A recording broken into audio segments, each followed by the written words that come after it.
जब इस होटल निर्माण 2004 के पहले भी यहाँ नाला था। ठीक, अब शासकीय था कि नहीं था ये मैं नहीं जानता। अतिक्रमण की परिभाषा क्या होती है साहब?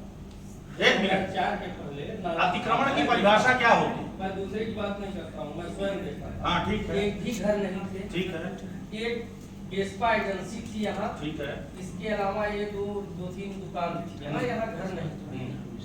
तो भी एक छोटा था यहाँ झोपड़ी थी। तो लगता है एसडी सिंह ने, उसको जांच करना चाहिए। हाँ मैंने यही बोला, आरोप लगता है कि एसडी सिंह ने अतिक्रमण किया। अतिक्रमण की मीनिंग सीधे ये होती है कि आपकी जमीन पर या सरकार की जमीन पर अगर मेरे द्वारा कोई निर्माण कर लिया गया। अतिक्रमण की मीनिंग ये नहीं है कि मैं अगर अपने जमीन में कुछ बना रहा हूं तो वो अतिक्रमण की श्रेणी में आए, ये नहीं होता है। मैं वही चीज बोलना चाह रहा हूं। और आप देखिए अभी उसमें पत्र में मैंने देखा लिखे हुए, कभी बाढ़ आएगी तो पूरा ये जो बगल में हरिजन बस्ती है लोग मर जाएंगे, बह जाएंगे।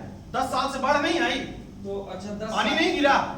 10 साल से लोग आपको परेशान कर रहे हैं। बिल्कुल। तो उनके ऊपर आज तक कोई कार्रवाई की है? कार्रवाई मैंने आपको बताया ना। देखिए जो व्यवसायी व्यक्ति होता है वो इन सब चीजों से बहुत दूर रहता है। वो ये सोचता है कि ठीक है, बोल दिया कह दिया, जो भी है मिला तो बोल दिया कि क्या भैया क्या लिख रहे हो। व्यक्तिगत संबंधों को ध्यान में रखते हुए, सारी चीजों को रखते हुए ये सब। और दूसरा, हम ये व्यक्तिगत रूप से आए नहीं हैं। आज ये हम जो प्रेस कॉन्फ्रेंस किए हैं ये हम संगठनात्मक रूप से कर रहे हैं अपने संभाग संरक्षक के लिए। तो संगठन भी आप लोगों को पता है कि 1.5-2 साल हुआ, और जब से संगठन आया उसके बाद ये पहली दफा हो रहा। तब हमने इनसे फोन में चर्चा की कि साहब आपकी नाम के वजह से अगर आपने गड़बड़ियां की हैं तो कहीं ना कहीं समाज की भी छवि धूमिल हो रही है। तो हकीकत क्या है कृपया इससे अवगत कराएं। तब उन्होंने मुझे पूरी फाइल आज सौंपी और मैंने लगभग सुबह 4 घंटे उस फाइल का अध्ययन किया। उसके बाद मैं आप लोगों के समक्ष आया। आप बार बार अभी जो आपने बताई, बार बार एक ही चीज को बार बार आपने दोहराया, राजपूत को। हाँ, राजपूत को टारगेट किया गया, क्षत्रिय को टारगेट किया गया। बिल्कुल। आखिर एक व्यवसायी को क्या आवश्यकता पड़ गई, या आपको ऐसी क्या आवश्यकता पड़ गई कि जिसमें एक जातिवाद को आपने इसमें एंटर करवाया? साजिश का हिस्सा ही जातिवाद है। बात को आप समझिए, मैंने इसलिए बोला। और मैं आपको बता रहा हूं कि हम एसडी सिंह की तरफ से व्यक्तिगत नहीं आए हैं, वो हमारे संभाग के संरक्षक हैं। और हमारे संभाग के संरक्षक के ऊपर अगर बिना आधार के कोई छींटाकशी की जाएगी हम उसका मुंहतोड़ जवाब देंगे।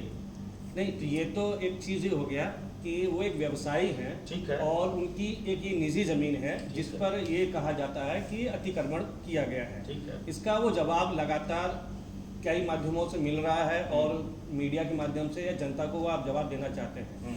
तो ऐसे में आपकी आवश्यकता क्यों पड़ गई, मैं ये जानना चाहता हूँ। मैंने बताया तो, मैंने बताया संरक्षक की हमारे संरक्षक को आप घेर रहे हैं। जो हमको संरक्षण देता था आज हमको उसको संरक्षण देना पड़ रहा है कि साहब अगर आप सही हैं तो आपके बाल बांका नहीं होगा, लेकिन अगर आप गलत होंगे तो जो आप गलती किए होंगे उसका जो भी संवैधानिक दृष्टिकोण से जो भी हर्जाना होगा, तोड़ना फोड़ना अर्थदंड, वो आपको एक्सेप्ट करना पड़ेगा। लेकिन संवैधानिक व्यवस्था से, न्यायालयीन व्यवस्था से, व्यक्तिगत व्यवस्था से नहीं। एसडी सिंह माफिया, इस तरह के शब्द नहीं चलेंगे। क्या कार्रवाई आगे इस वक्त में, आज जो प्रेस कॉन्फ्रेंस किया इसके बाद में क्या कार्रवाई आप लोग करेंगे? क्या कार्रवाई हमने बता दिया। आज दिनांक से जो हम प्रेस कॉन्फ्रेंस के माध्यम से संदेश दिया आप लोगों के माध्यम से हमने, इसके बाद अगर इस तरह किसी व्यक्ति ने झूठा लांछन लगाया तो संवैधानिक व्यवस्था को ध्यान में रखते हुए हम मानहानि के तहत उनको न्यायालय तक। अब तक ऐसे व्यक्ति कौन रहे जो उन्होंने ये सब षड्यंत्र रचाया, फिर आप लोगों के आरोप लगाया? व्यक्ति कौन? दिक्कत तो वही हो रही है कि व्यक्ति क्या है, यहाँ से जाते हैं जबलपुर बेटा को छोड़ने, अब पिटीशन हाई कोर्ट में लगा के चले आते हैं। उसके बाद हमको नोटिस आती है तो हमको जाना पड़ रहा है जवाब देने, वहां रिकॉर्ड देने। और जब रिकॉर्ड दे दिए वहां के लोग संतुष्ट हो गए, 2 महीना सब ठीक रहा, फिर परसों कोई पहुंचा। ये कौन लोग हैं? कुछ लोगों को सामने लाइए, क्योंकि देखिए बार बार जब बात नहीं होती, एक होटल की बात नहीं है, एक बार कई होटलों में बात, कुछ बिंदन में होटल है, आपके बगल में शारदा लॉज के पीछे